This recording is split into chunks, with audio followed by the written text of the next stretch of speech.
Welcome to another episode of NBM Talks, a series of the Narrative-Based Medicine Lab, where we speak with individuals who are working at the intersection of literature, medicine, and health.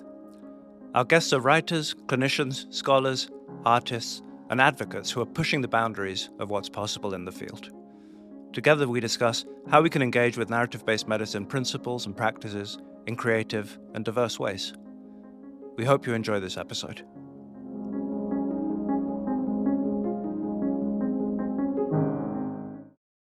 Welcome to the Narrative-Based Medicine Lab Talks. I'm Damien Tonopolsky, the creative lead of the Narrative-Based Medicine Lab. I'm here with Karen Gold, the curriculum lead at the lab. We're joined today by Conor Mc Donnell for a conversation about poetry, narrative-based medicine, and much else. Thank you for joining us, Conor. You're more than welcome. Thank you for volunteering me. I was wondering if to begin, you could tell us a little bit about yourself and your career in healthcare to date. What drew you towards your specialty? Towards my specialty. I was a very reluctant medical student. I was a very bad medical student. I was rarely at class, rarely in college. I wasn't even sure if I was going to end up becoming a physician. It was just a way to keep going to college each year. And I kind of just kept running with the herd for a while. And then when I graduated in Ireland, you have to do a year's internship before you actually have your full license. And so I was kind of that thing was like, well, I'll do the degree and get the degree. And then I was like, well, I'll do the year and I'll get the license. And I enjoyed the work. My first year's work was incredibly busy and incredibly difficult in a remote hospital in the west of Ireland. Really wished I'd paid more attention in school, but nothing particularly bad happened, but it was quite stressful. And during that year, it was really just a process of elimination of what I didn't want to do and what didn't want me to do it, you know. So I felt the personality of a surgeon. I initially thought early on that I might want to do psychiatry. And I didn't meet many happy psychiatrists, to be honest with you. And so I thought that may not be the way of longevity. And I ended up with a choice between two things, pediatrics and anesthesia. And I really loved pediatrics, but I thought I was aiming myself towards that because I really like children. And I thought I'll probably struggle when I have really sick children on my hands. It'll probably be really difficult for me to deal with that. And I noticed in the hospitals that I was training in, the anesthetists always seemed to be like the jocks. Like whenever something went wrong, everybody relaxed when the anesthetist arrived, and they were always wearing scrubs. They didn't have to wear shirts and ties, and they kind of swarmed around the hospital. When it was like a combination of Monty Python and Mad Men. It was just this weird authority that wasn't really earned but seemed to work. And I kind of thought, not I can do that. I thought, I can be one of them. And so a few people in the year ahead of me had decided to do it. And so I talked to them about it and I thought, you know what? Why don't I do that? And in Ireland, it's actually really, really good because you train in anesthesia and intensive care medicine at the same time. And you train all over the country. And so, that really knocked the non-committal out of me and also made me have much more respect for the vocation, the profession, the position you're in, the position that society gives you and kind of acknowledges to you. And I don't think many other specialties I would have been able to find myself within it to the point where I allowed myself to respect myself within the job. And then when I got to the end of training, my wife and a few other people said to me that I was never happier than when I was in the children's hospitals. So I decided to do pediatric anesthesia and pediatric intensive care medicine. And my mentors had actually worked in SickKids as fellows. And so they made it possible for me to come here to do a fellowship. And we came for 2 years and never went home. So I think I said this to you before, Damien. It's like, what did I say? It was something like, writers make choices and physicians make decisions. And when I thought I was choosing between pediatrics and anesthesia, I actually wasn't. I found a way to put the two of them together and not have to make a choice of one or the other. And instead, in some ways, gave myself, I think, the only path I could have walked in medicine. To be honest with you, I'm not sure I would have been successful in anything else. And by successful, I mean be able to have a career, be able to last through the career, and be able to take like the lows, be able to take the knocks that come when they do come, because at the end of the day, you still actually love what you're doing. So I think if I'd found myself in the wrong specialty or the wrong place, kind of if when those bad things happen, those errors occur, things don't go as well as they should, it probably would have been difficult to have the same resilience. Yeah. I wonder if you could tell us a little bit about how you got introduced to this whole area that loosely I'm going to call narrative-based medicine, or even just the intersection of writing with your career in medicine. How do you see those things sort of going together for yourself, or do they? That's like 4 questions for a start. At least. It might even be 6. I mean, probably about a decade ago, it was quite difficult for me and for us here. There were some significant problems back home, and they led to in Ireland, and they led to difficulties being here. One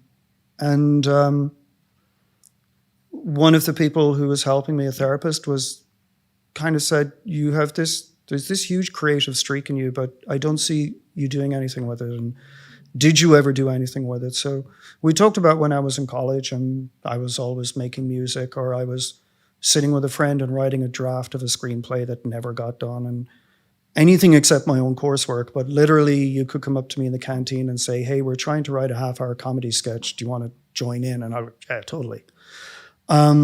So this was something that, that this woman said to me. She said, I really think you need to re-engage with that, because it's probably a significant part of the problem of feeling like you're separating yourself to go to the hospital, that you're leaving something vital at home in order to survive through this particularly rough patch.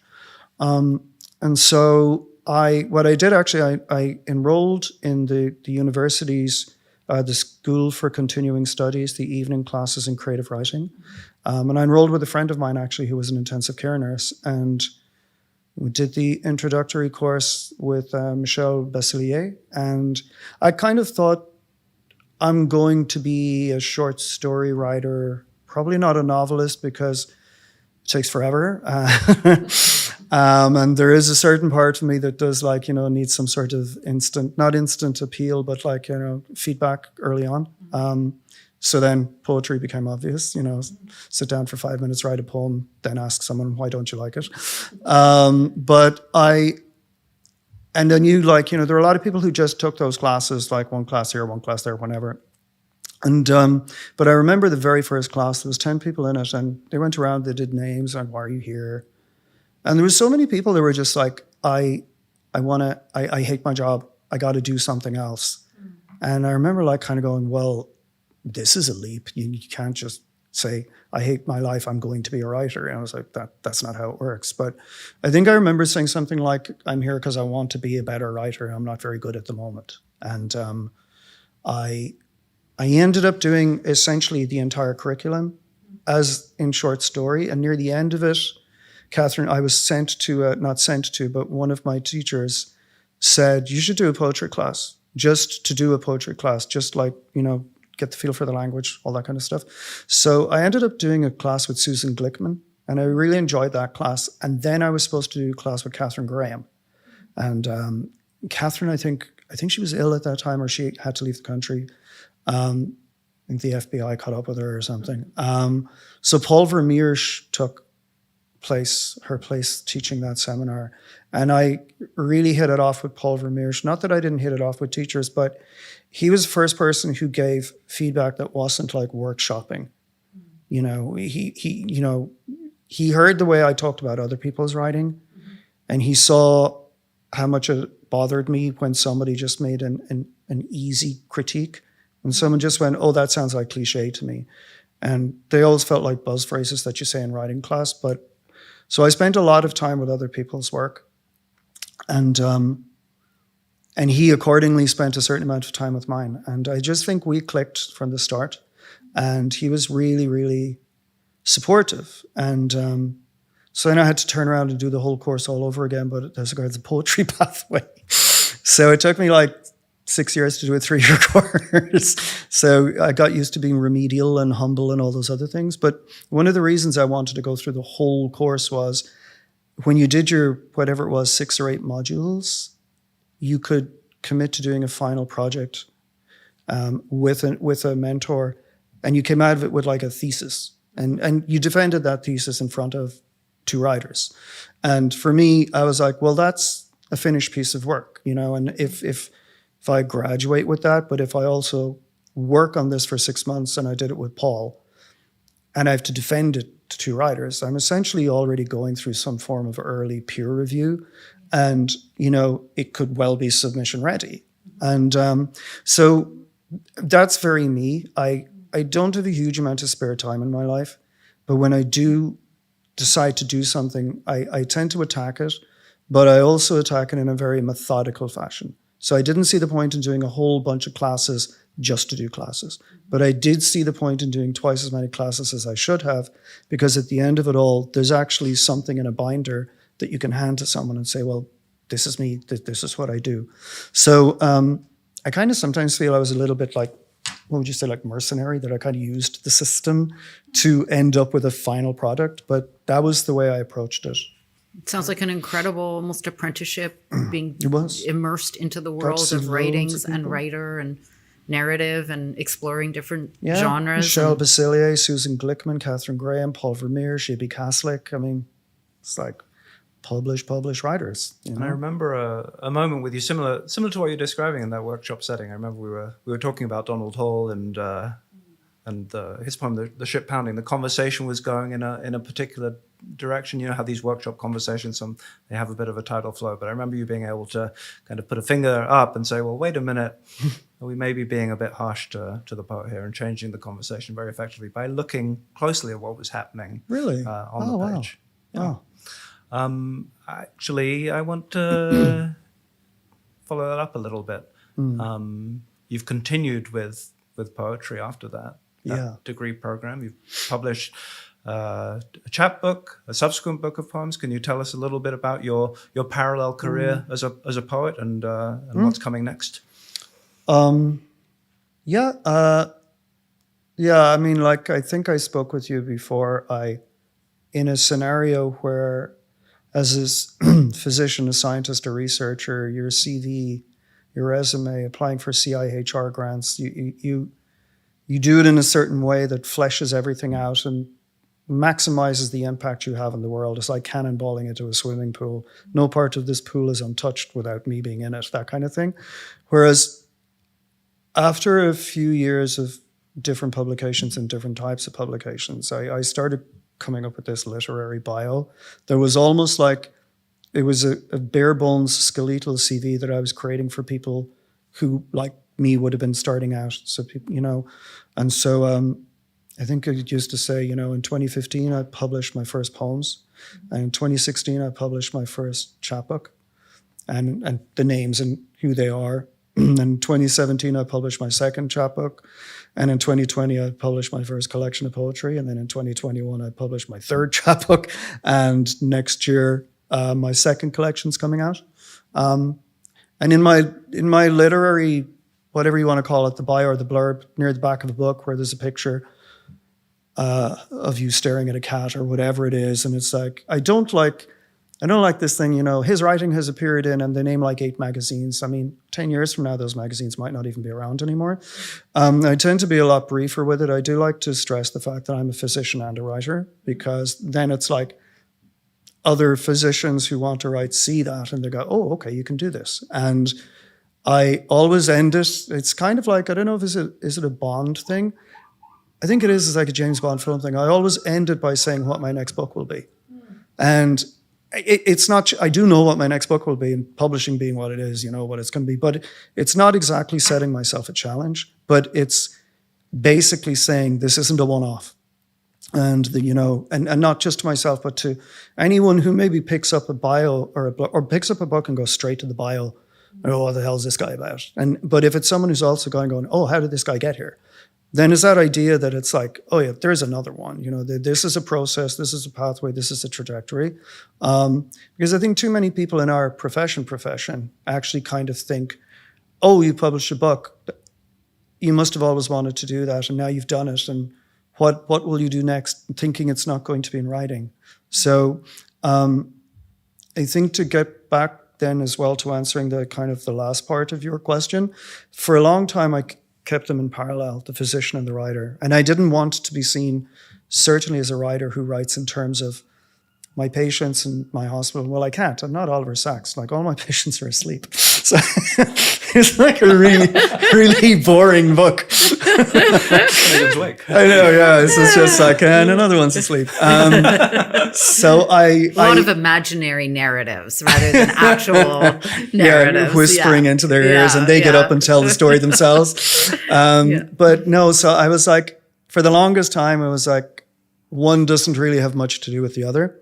But then as I started publishing, I became more comfortable with being both and allowing them to intersect and allowing them to meet in different points without it being... I don't ever want people to see, Dr. Conor Mc Donnell pick up his book. He's like, one physician's journey through... No. And I'm not sure I'll ever write a book like that.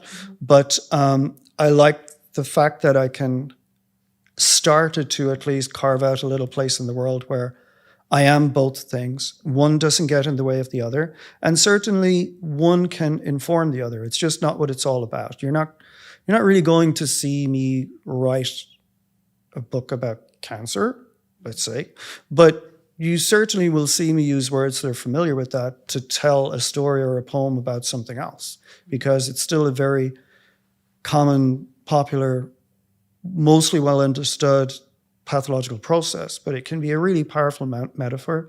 And even with things like Susan Sontag, it can be really powerful to explore the language of how people talk about these things.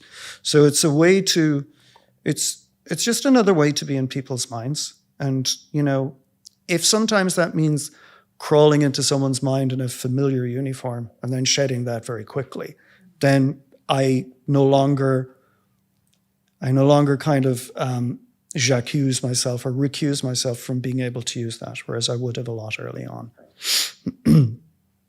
But I think it would be unlikely for me, for example, to write a poem about my parents' illness when it does happen, but it doesn't mean it won't be part of everything I write that year. It won't be that.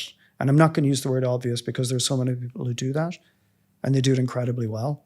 And I just think I'm not capable of not being cliche when it comes to those kind of things. So it's a form of self-edit. I think it sets up also a lot of possibilities for people, because what you're saying about the relationship between being a physician and being a writer is that you don't have to write directly or explicitly about your work, but who you are as a physician informs your writing, and perhaps vice versa, in ways that maybe are not as clear cut, but it doesn't mean they're not there. Yeah, and I actually would also, I would draw a line between writing and publishing, because we do more writing than publishing, and most of what we write for the first number of years isn't published. And so by all means, write those stories, but I think they dovetail well with the junior part of a writing career. You write what you know, and what you write isn't particularly good, probably, and what you know is not the only truth. But at the same time, maybe it's very good to meld the two of those together early on and get them out of your system. And then, so there's nothing wrong with writing those things, but personally, it's not what I want to be remembered for publishing. So I'm sure if we went into some part of our basement, you'd find some papers with some of that stuff in there, but it's not going to see the light of day for a bunch of reasons. Can you expand on that a little bit? And you've done a lot of this and had a lot of success already. What tips or advice you'd have for someone who's starting out trying to write and trying to publish? Read. Always read. Read. Read to challenge yourself. Don't read how-to books. Read authors that are difficult. Ask a few people for a few lists and start reading. In terms of writing, I mean, there's a danger for us as physicians. We're nominally quite successful people in terms of most physicians, and I think I said this before, most physicians, the first thing they fail is their driving test. And they're just absolutely incandescent when they do. You know, how dare you? You know, never failed anything in my life before. But people have to accept at some stage, if you keep rising towards the top of the pyramid, there's only one person can be first in the class. And eventually you're going to be in a class full of people who are first everywhere else. So I like to think that if humility is a big part of being a physician, then use that humility and let it be a big part of you as a writer, because you are not going to get, you're probably not even going to get many rejection letters early on. You'll just never hear back from the people you submit to. And that's not because it's so terrible, but there are thousands and thousands and thousands of people sending submissions to everything all the time. And there's a certain amount of luck with being plucked from that pile, but there's also a huge amount of work and perspiration that gets you into that pile in the first place. And so I think people have to be prepared to join the back of a queue. They really do. And they also have to be prepared to put up with it. And they have to be prepared to see it as a growth or a growing example, which is completely the opposite to our training. Like every time you learn something, you do an exam, you do well in the exam, you get a pat on the head and you're told you're very good. Whereas with writing, every time you learn something, you write something, you send it off and you never hear about it again. That to most people is failure. Certainly to physicians and scientists, that's failure. And to a lot of us who have certain type of personality, it's also putting us in the worst place we could be, especially if it's accompanied by silence. You know, God, they didn't even get back to me, you know? And so you become your own echo chamber. And for a lot of people, that's not a good idea. And add then the layer to that of some people who are starting to write maybe as physicians or mid-career professionals as some form of wellness or some form of therapy, and going out into the world and not hearing great things about it straight away knocks that back as well. So not many people ask me, oh, how should I start off, you know? But the ones that do, I'd say read a lot, write for yourself, and don't be scared. Like, just because you're a physician doesn't mean you can't write something that's uncomfortable, transgressive, ugly, not hateful, but you know, I used to worry, like, I work in SickKids, like, what if I write this thing and it's published and people are like, how could he do that? He works with children. It's not that I don't worry about that anymore, but I also don't feel that I feel that there's a skill involved in not getting that wrong, which is the opposite skill to, I write from my experience, therefore it must be true, therefore it must be good. So I think it's a journey from one to the other and without going over the edge. And so I do tell people, you need to write for yourself. You need to treat it like a muscle. You need to flex that muscle. And reading is the protein powder for when you work out that muscle. And you need to be writing all the time. Not all the time, but you need to be writing all the time. And I love what Nick Cave says. He says, I get up every morning and I put on a suit. And then I sit down at the typewriter. And I like that idea. He puts on a uniform. You know, he doesn't just get up and write. He has to put on a suit. Same suits he performs in probably. And then he's like, Showtime jazz hands.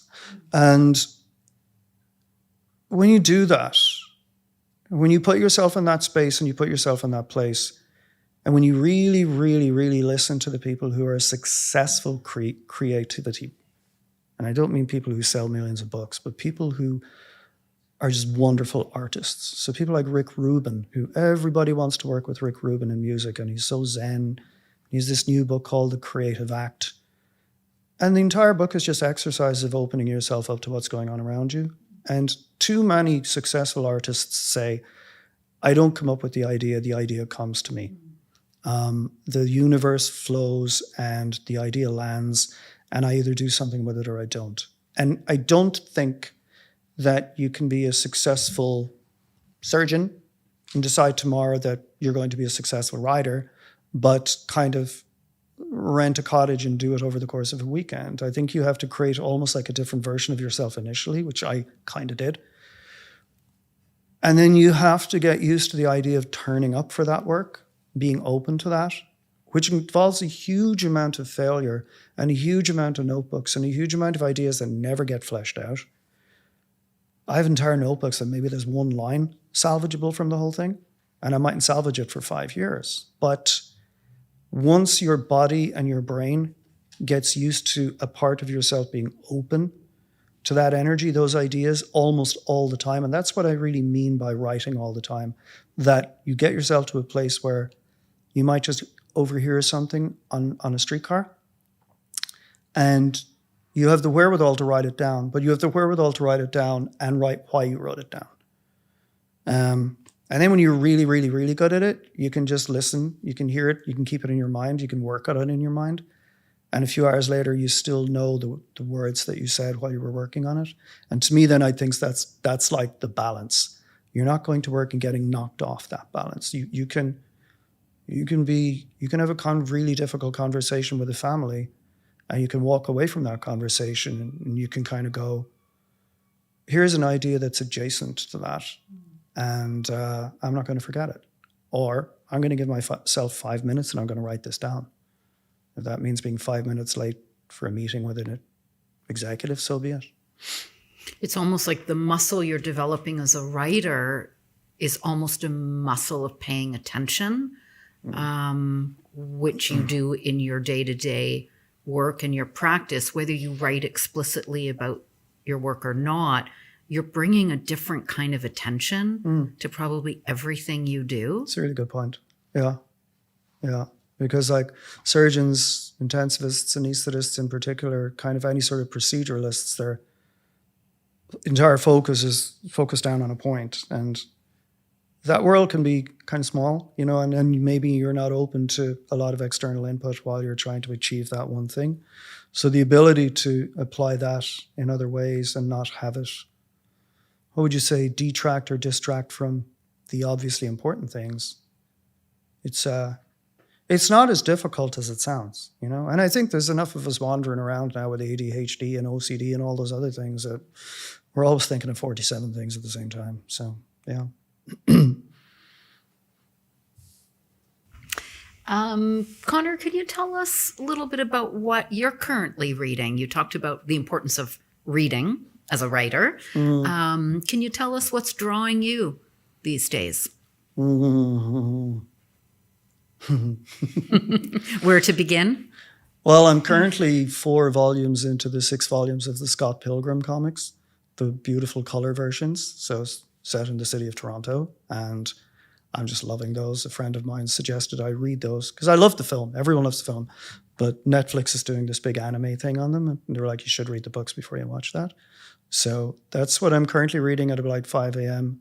on the couch with the dog. When I get up, I don't have to turn the lights on because I can read it on the iPad. Product placement. So I'm reading the Scott Pilgrim books. I'm reading this English guy called Kim Newman, who's a friend of Neil Gaiman's, who's written this column for years in Empire Movie Magazine called The Video Dungeon. It's about all these horrendous, awful straight-to-video horror films. But he's written this series of books, the first one, which is called Anno Dracula. And it's set in 1899, and it's basically that Count Dracula, Vlad the Impaler, has married Queen Victoria. And vampirism has started to become acceptable. And all of the lords and ladies and gentlemen, they're actually all gradually transitioning to vampirism. But he brings in the whole everything. Like he brings in the Bram Stoker thing. The first thing that the Queen did was have Bram Stoker beheaded. Just a note for the lawyers: this is a fiction. Well, it's also it's out of what is it? It's out of copy at this point. Yeah, it's okay. Yeah, it's no copyright at the moment. It's public. Victoria's life is no. So there's all this like Sherlock Holmes. Like there's a whole part of it that is Jack the Ripper's story in there, but it's somebody who's actually, for a lot of newly turned vampires, there are only certain ways they can make money. And so this is this guy's way of actually keeping the vampire count down. And he's done about 10 of these. He's like, the next one is apparently the Red Baron in World War One, and but it's really fun. And I had a year of reading William Burroughs and J.G. Ballard, and I'll soon be going back into that. And you can only reread the Atrocity Exhibition so many times before you want to watch a Tom and Jerry cartoon as well. So, but I mean, Burroughs is my totem, and just with regards to experimenting with language. So, I think I told you earlier, I just got this 800-page volume of the complete Anna Akhmatova, who's a Russian poet who fought against censorship her whole life in the Russian state, and was actually so censored at one point that a lot of her friends, she couldn't write things down, she couldn't print, she couldn't publish. So her friends would all memorize one stanza of a poem each, and so make sure that actually her stuff wasn't forgotten. And then when it became safe at times, they would all get together, recite it all, and then they would have a book. And she acknowledges that may at times even have been small mistakes that added to it or did something else with it. So there's those. And I usually am always reading something about art, so visual painters and things. And I think I only get books for Christmas. My wife just gets, and I tell her what to get me. So I think most of what I asked for this year is something to do with art. There's Keith Haring, The Art Thief, the book that came out earlier this year. There's artists who write on the imagination and creativity. I'm really, really into that kind of stuff. So I'm always want to know how people do things, make things, not quite where ideas come from, but what they do with ideas. And that's what I immerse myself in. And like I said, every so often I have to stick my head out of the pool and read a comic, read some Batman. Never Superman, always Batman. And I think that's most of it at the moment. I think so. Yeah. Oh, it's a good list. It is what it is. Yeah. I'll just close by saying thanks so much, Conor. Thank you for being here today. Thanks for taking us, I think, deep into the heart of things, deep into the process as well as the relationship. You're going to go all Conrad on us now, are you? And I like ending on Batman. Always. Yeah, absolutely. Yeah. End on a superhero. One of the greatest characters ever written. Thanks a lot. Yeah, thank you. Thank you both.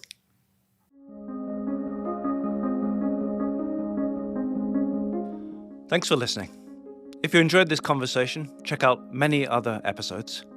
And if you're interested in learning more about narrative-based medicine, visit us online at narrativebasedmedicine.ca for more great content and to explore our upcoming offerings.